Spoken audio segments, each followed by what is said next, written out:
20년 이상 된 아파트를 소유하고 계신 분들은 요즘 단지 내에서 재건축 사업이냐 리모델링 사업이냐 이런 이야기를 많이 들어보셨을 것 같은데요.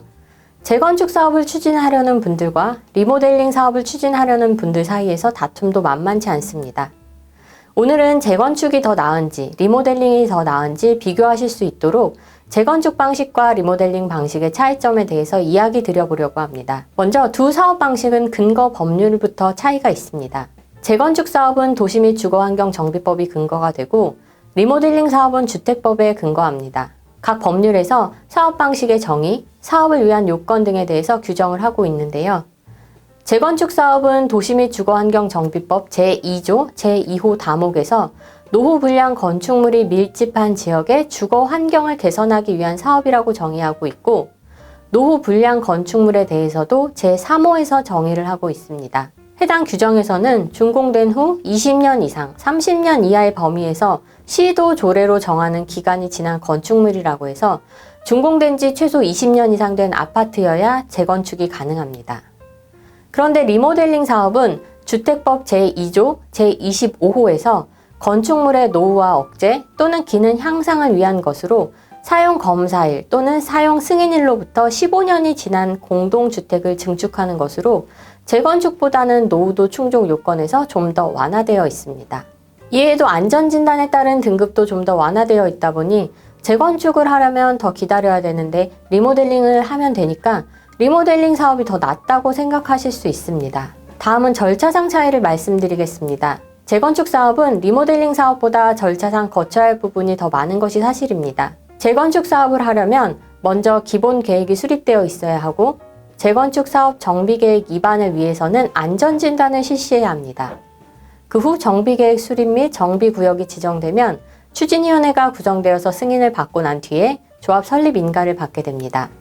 이후 사업시행계획 인가를 받고 분양신청 절차를 거친 후에 관리처분계획 인가 절차를 거쳐서 이주와 착공 단계에 들어가게 됩니다. 그런데 리모델링 사업은 기본계획을 수립하고 나면 별도의 정비계획 수립이나 정비구역 지정 없이 조합을 설립하고 그 후에 안전진단을 시장, 군수, 구청장에게 요청해서 받게 됩니다. 안전진단을 받은 뒤에는 건축위원회 심의를 받고 사업계획 승인이 난 뒤에 이주와 착공 단계에 들어가게 됩니다. 따라서 재건축 사업보다 리모델링 사업 절차가 좀 더 간소화되어 있다고 볼 수 있습니다. 다음은 공사 방식의 차이입니다.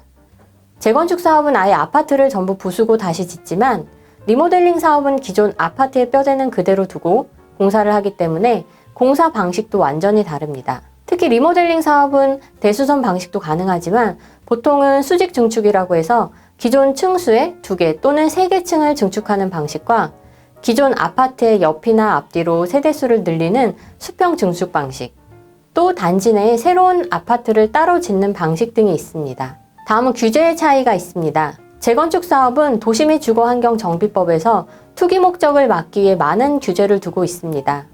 그래서 조합원 지위 양도 시기도 좀 더 제한적이고 개발이익 부분과 관련해서도 초과이익 환수하거나 신축 아파트의 임대주택을 의무적으로 두어야 하는 반면에 리모델링 사업은 일단 조합원 지위 양도에 큰 제약이 없어서 투자 목적으로 취득하는 부분에서 위험 부담이 적고 재건축 사업보다는 다른 규제도 적습니다. 이렇게 보면 리모델링 사업이 재건축 사업보다 훨씬 더 유리한 것처럼 보여서 당연히 재건축 사업보다는 리모델링 사업이 더 나은 것 같지만 리모델링 사업의 가장 큰 약점은 기존 구조에서 벗어날 수 없어서 설계에서 재건축 사업보다는 한계가 있다는 점입니다.